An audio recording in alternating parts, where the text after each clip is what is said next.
I was posed a very interesting question recently, and it was that Olympic sprint business coaching, Olympic sprint business, and their take on it was that sprinting is an individual sport, so is business an individual enterprise as well. What's my view? First of all, I'm going to say I don't actually see sprinting as an individual sport in that sense. Okay, yes, of course, it's an individual crosses the line. They're first, they got the gold medal, but to me, there are other people celebrating and with reasons to celebrate the success. So there are other people who consider it their success. I'm not talking about fans. I'm not talking about we're just a fan of so and so or people sprinters or so I'm a fan of that person and or from that country, whatever, and so therefore I'm celebrating. I'm talking about with a sort of vested interest otherwise, apart from just being a sort of supporter. So these include everybody you see at the elite level and at the Olympics, they have an Olympic association. They're affiliated to a country. They have coaches. They have training partners. Some have sponsors. Some have agents and managers. Not all. I study, of course, they have the coaches and and so on and so forth. So there are a lot of people affiliated to that, and in some cases, you could say that without that support, whether it's the sponsorship, so they can get let's say better training, better diet, all these things, whether maybe go to a better training camp or something like that.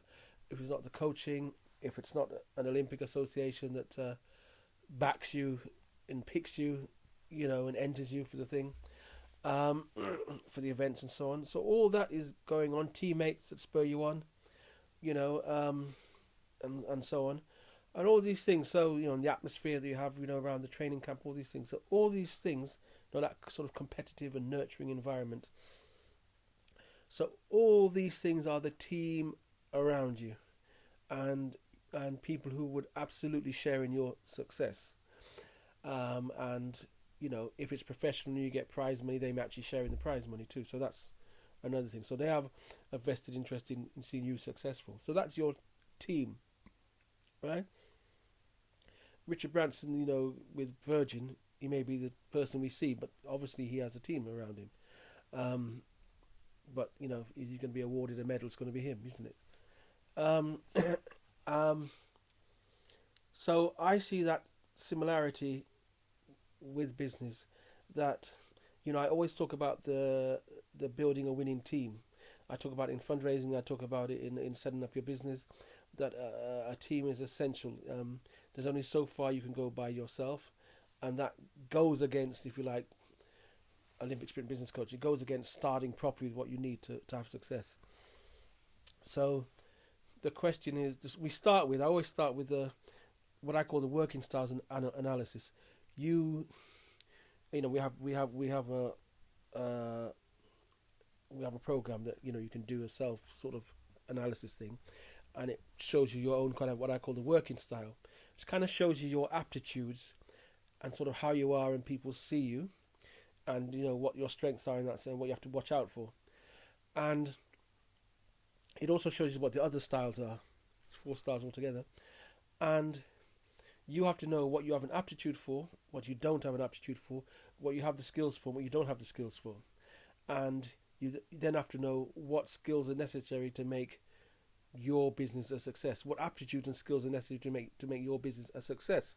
So then the question is, how do you get that into your business? So the obvious thing is, recruitment. You hire staff who do the things that you don't do. If you come up with the big ideas, but you won't dot the I's and cross the T's, you have someone who does that. Just like you recruit salespeople. If you see that you don't have what it takes to be the dynamic salesperson, you recruit a salesperson, for example. So you can recruit, but how you recruit people as staff, you recruit people as directors, you recruit people as associates, as freelancers, as all these things. You might recruit a partner who goes into business with you because they support you in that way, and you support them. So you might make strategic partnerships. There are all these ways of recruiting. So you have to get them into your business, because otherwise your business becomes stagnant in a way. It never reaches it never optimizes or gets to that next level, because you're falling short somewhere. So yeah, so I absolutely see business as a team sport, and I actually see sprinting as a team sport. Just thought I'd share that with you.